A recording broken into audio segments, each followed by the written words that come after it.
అందరికీ నమస్తే అండి. నా పేరు అనిల్ కేతా. జనగలం ప్రేక్షకులకు స్వాగతం.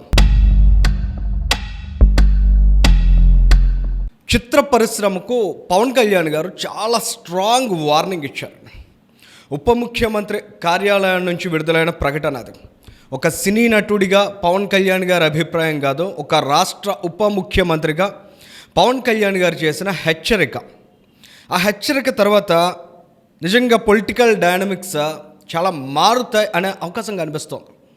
ఇవాళ పవన్ కళ్యాణ్ గారు సినీ నేపథ్యం నుంచి వచ్చిన రాజకీయ నాయకుడు. ఆయన చాలా బాధ్యతగా సినీ పరిశ్రమను హక్కున చేర్చుకొని కాపాడుకోవాల్సిన బాధ్యత ఆయన మీద ఉంది. అటువంటి బాధ్యతను గుర్తెరిగి పవన్ కళ్యాణ్ గారు వ్యవహరించాల్సినటువంటి అవసరం కూడా ఉంది. ఒక సమస్య తలెత్తినప్పుడు దాన్ని ఏ విధంగా పరిష్కరించాలనేటువంటి విజ్ఞత, ఆలోచన స్థితిని ఖచ్చితంగా ఒక రాష్ట్ర ఉప ముఖ్యమంత్రిగా పవన్ కళ్యాణ్ గారు ఇటువంటి సందర్భాల్లో కనబరచాల్సినటువంటి ఆవశ్యకత ఎంతో ఉంది. కానీ ఇందుకు భిన్నంగా పవన్ కళ్యాణ్ గారు వ్యవహరిస్తున్నారనే అభిప్రాయాలు కలుగుతున్నాయి. ఎందుకంటే కేవలం సినీ నటుడిగా పవన్ కళ్యాణ్ గారు ఎన్ని వార్నింగ్స్ ఇచ్చినా అది వేరు. కానీ వాళ్ళ ప్రజలు ఎన్నుకున్న ప్రజాప్రతినిధిగా ఆయన ఒక రాష్ట్రానికి ఉప ముఖ్యమంత్రిగా ఉన్నటువంటి నాయకుడు. గతంలో అదే పవన్ కళ్యాణ్ గారు జగన్మోహన్ రెడ్డి గారిని ఉద్దేశించి చేసినటువంటి వ్యాఖ్యలు, కామెంట్స్ కూడా ఇప్పటికీ ఇవాళకి చాలామందికి గుర్తున్నాయి. ఇవాళ దానికి పూర్తి భిన్నంగా పవన్ కళ్యాణ్ గారు మాట్లాడుతున్నారా, ఆలోచిస్తున్నారా అనే అభిప్రాయాలు అయితే చాలా స్పష్టంగా కనిపిస్తున్నాయి. ఇవాళ కొంతమంది జన సైనికులు నిజం నిష్ఠూరంగా ఉంటుంది అన్నట్లు, నిజం వినడానికి చేదుగా ఉంటుంది అన్నట్లు వాళ్ళు వాస్తవికతను యాక్సెప్ట్ చేయలేక కొద్దిమంది వైసీపీ వాళ్ళ ట్రాప్లో పడుతున్నట్లుగా కూడా తెలుస్తోంది. ఎందుకంటే ఒక వైసీపీకి సంబంధించిన సీనియర్ జర్నలిస్ట్ చిత్ర పరిశ్రమకు దోళ తీరిపోద్ది, పవన్ కళ్యాణ్ గారు ఇచ్చిన వార్నింగ్ తర్వాత చిత్ర పరిశ్రమ అల్లాడిపోద్ది అని చాలా బలమైన హెచ్చరికలు చేస్తే వాటిని చాలా హీరోయిక్గా వాళ్ళు ప్రజెంట్ చేసుకుంటున్నారు. కాస్త బుద్ధితో ఆలోచించినట్లయితే వైసీపీ వాళ్ళు జనసేనని ట్రాప్ చేస్తున్నారనే ఆలోచన వారికి కలగాలి. ఎందుకంటే వాళ్ళ చిత్ర పరిశ్రమ మీద యుద్ధాన్ని ప్రకటిస్తే పవన్ కళ్యాణ్ గారికి లాభమా, నష్టమా? ఈ కనీస అంశాన్ని ఆలోచించలేకపోతే వారు రాజకీయంగా ఏ విధంగా వ్యూహాలు చేయగలుగుతారనే అనుమానం కూడా ఇక్కడ కలుగుతుంది. ప్రత్యేకించి ఆ రోజుల్లో పవన్ కళ్యాణ్ గారు ఏం చెప్పారు? జగన్మోహన్ రెడ్డి గారు చిత్ర పరిశ్రమను ఇబ్బంది పెడుతున్నారు, దానికి కారణం పవన్ కళ్యాణ్ అనే నేను రాజకీయాల్లో ఉన్నానని, కాబట్టి నా మీద కక్ష సాధింపులో భాగంగా వాళ్ళ చిత్ర పరిశ్రమకి కష్టాలను తెచ్చి పెడుతున్నారని చెప్పారు. కానీ వాళ్ళు అదే పవన్ కళ్యాణ్ గారు ఏం చెప్తున్నారు? ఒక రాష్ట్రానికి ఉప ముఖ్యమంత్రిగా ఉన్న నేను ఇవాళ సినిమా విడుదల చేస్తుంటే అదే చిత్ర పరిశ్రమ నన్ను ఇబ్బంది పెట్టాలని చూస్తుంది అంటున్నారు. ఈ రెండు కూడా చాలా కాంట్రడిక్షన్ కనిపిస్తుంది. ఈ రెండు స్టేట్మెంట్స్ మధ్య అసలు ఎవరితో సఖ్యత మెయింటైన్ చేయలేకపోతున్నారనే అనుమానాలకు తావిస్తుంది. ఇక్కడ మరో ప్రధానమైన అంశాన్ని కూడా పవన్ కళ్యాణ్ గారు తెర మీద తీసుకొచ్చారు. చంద్రబాబు నాయుడు గారిని ఎందుకు కలవలేదు చిత్ర పరిశ్రమ అని అడుగుతున్నారు. ఆయన ఏ సందర్భంలో అడుగుతున్నారు? హరిహర వీరమల్లు రిలీజ్ నేపథ్యంలో సినిమా థియేటర్స్ బంద్ చేస్తారనేటువంటి వివాదం రాజుకున్న తర్వాత పవన్ కళ్యాణ్ గారి ప్రశ్న లేవనెత్తారు. ఈ ఏడాది కాలంలో పవన్ కళ్యాణ్ గారు ఉప ముఖ్యమంత్రిగా ఉన్నారు, చంద్రబాబు నాయుడు గారు ముఖ్యమంత్రిగా ఉన్నారు. మరి ఆ సినీ ప్రముఖులు, సినీ పెద్దలు ఎందుకు అసలు అమరావతికి రాలేదు, ఎందుకు కలవలేదనే అనుమానాలు రాకపోవడం అనేది కాస్త ఆలోచించాల్సిన విషయం. అధికారంలోకి వచ్చిన తరువాత జూన్ 24వ తారీఖున ఐ థింక్ సో ఖచ్చితంగా ఆ రోజు చిత్ర పరిశ్రమకు సంబంధించిన నిర్మాతలు చాలామంది పెద్దలు వచ్చి పవన్ కళ్యాణ్ గారిని కలిశారు. ఆ తర్వాత 6 నెలలకి పుష్ప 2కి సంబంధించినటువంటి వివాదం రాజుకుంది. ఆ తర్వాత ఆంధ్రప్రదేశ్లో కూడా చాలా బలమైన డిమాండ్స్ వచ్చాయి. నెక్స్ట్ వచ్చేటువంటి సినిమాలు వేటికి కూడా బెనిఫిట్ షోస్ ఇవ్వద్దు, రేట్లు పెంచొద్దు అనే విషయాన్ని చాలా బలంగా చాలామంది సమర్థించారు. అయితే ఆ రోజు తెలంగాణ రాష్ట్ర ప్రభుత్వం దానికి కట్టుబడి ఉండే విధంగా నిర్ణయం కూడా తీసుకుంది. కానీ ఆంధ్రప్రదేశ్ రాష్ట్రంలో మాత్రం ఆగ మేఘాల మీద సినిమాటోగ్రఫీ శాఖ మంత్రి కందుల దుర్గేష్ గారు గేమ్ చేంజర్ లాంటి సినిమాలకు వాటి టికెట్ రేట్స్ను మార్చుకోవడానికి, పెంచుకోవడానికి అవకాశాన్ని కల్పించారు.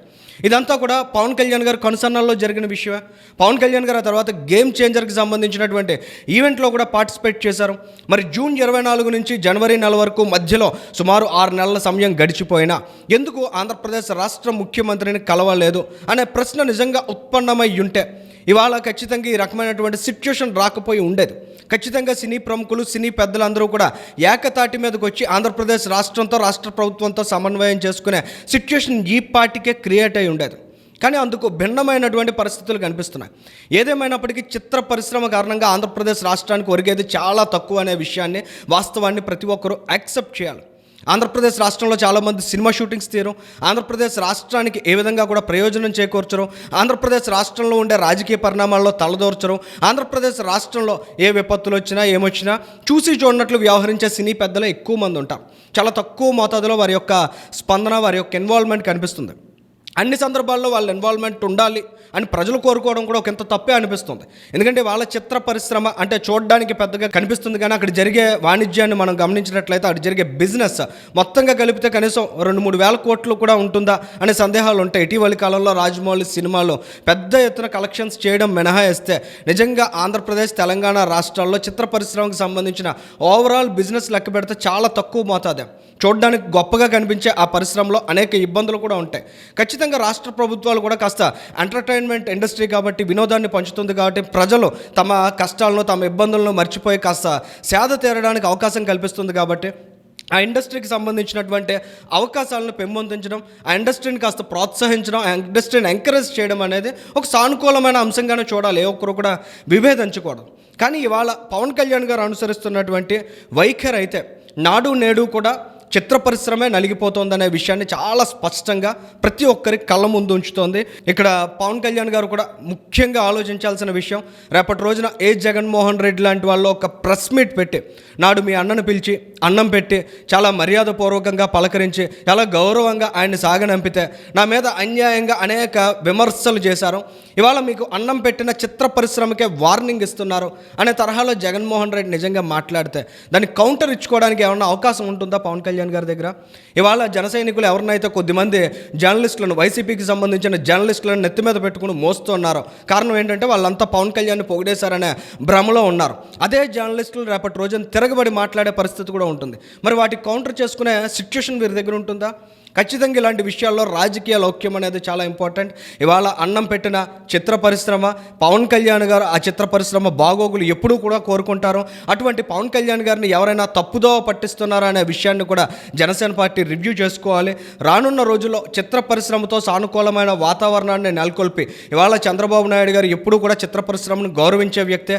చిత్ర పరిశ్రమతో తగాదాలకు ఏ రోజు వెళ్ళలేదు, చిత్ర పరిశ్రమ తన కాళ్ళ దగ్గరికి రావాలని ఏ ఒక్కరోజు కోరుకోలేదు. ఆయన ఎప్పుడు కూడా చిత్ర పరిశ్రమతో ఒక రకమైన సానుకూల వాతావరణాన్ని మెయింటైన్ చేయడానికే ఇష్టపడతారు. చిత్ర పరిశ్రమను ఇబ్బందులు పెట్టాలని ఏ ఒక్కరోజు కూడా ఆయన భావించారు అనేటువంటి సందర్భం ఒకటి కూడా లేదు. నిజంగా గతంలో ఉన్నటువంటి నాయకులను చూస్తే రాజశేఖర్ రెడ్డి గారు కావచ్చు, లేదా కేసీఆర్ గారు కూడా చిత్ర పరిశ్రమ విషయంలో పెద్దగా ఇబ్బంది పెట్టేటువంటి నిర్ణయాలు అయితే ఎప్పుడూ తీసుకోలేదనే చెప్పాలి. కానీ ఇటీవలి కాలంలోనే ఈ రకమైన పోకడలు చూస్తున్నాం. జగన్మోహన్ రెడ్డి గారితో మొదలైంది, ఆ తర్వాత రేవంత్ రెడ్డి గారు కూడా చిత్ర పరిశ్రమని చాలా గొప్పగా ఎరకాటం పెట్టాడని భావించారు. ఇవాళ పవన్ కళ్యాణ్ గారు కూడా అదే చిత్ర పరిశ్రమకి వార్నింగ్ ఇచ్చే సిచ్యుయేషన్ని మనం చూస్తున్నాం. ఏదేమైనప్పటికీ ఖచ్చితంగా పవన్ కళ్యాణ్ గారు చిత్ర పరిశ్రమ అభివృద్ధి దిశగా తాను కృషి చేస్తానని ఏదైతే నిన్నటి ప్రకటనలో మరొక హామీని కూడా ఇచ్చారో ఆ దిశగా ఆయన అడుగులు వేయాలి. ఎందుకంటే వాళ్ళ ప్రజలందరూ కూడా ఇది చూడడానికి చిన్న విషయంగానే భావిస్తున్నప్పటికీ చాలా క్లిష్టమైన అంశం ఇది. రేపటి రోజున ఖచ్చితంగా మీరు 3 దశాబ్దాల పాటు ట్రావెల్ చేసిన చిత్ర పరిశ్రమే మీకు సానుకూలంగా లేదు అనే విమర్శలు కూడా ఆయన మీద ఎక్కువ పెట్టే అవకాశం ఉంటుంది. కాబట్టి పవన్ కళ్యాణ్ గారు చాలా సహృద్భావంతో ఇవాళ సినీ ఇండస్ట్రీతో సమన్వయం చేసుకుంటూ వారు అడిగినటువంటి డిమాండ్స్లో కూడా ఎక్కడ అన్యాయం కనిపించట్లే.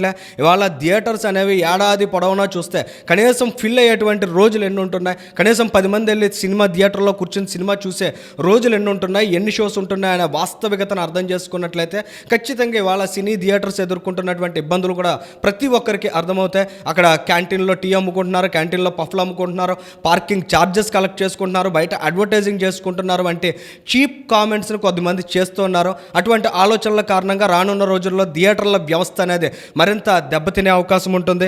If you want to test a man's character give him power అని ఇంగ్లీష్లో సేయింగ్ ఉంది. జగన్మోహన్ రెడ్డి గారికి ఆ పవర్ ఇచ్చారు, ఆయన దాన్ని దుర్వినియోగం చేశారు. ఇవాళ పవన్ కళ్యాణ్ గారికి కూడా అవకాశాన్ని ఇచ్చారు. ఖచ్చితంగా సినీ పరిశ్రమకు సంబంధించి ఆయన అవలంబించే వైఖరి, ప్రజల విషయంలో ఆయన చాలా సానుకూలమైన దృక్పథంతో సహృద్భావంతో వ్యవహరిస్తున్నారు. అదే ధోరణితో ఇవాళ సినీ ఇండస్ట్రీ అభివృద్ధికి కూడా కృషి చేయాలని చేస్తారని అందులో ఉన్న అనేక మంది కూడా అభిప్రాయపడుతున్నారు. Thank you.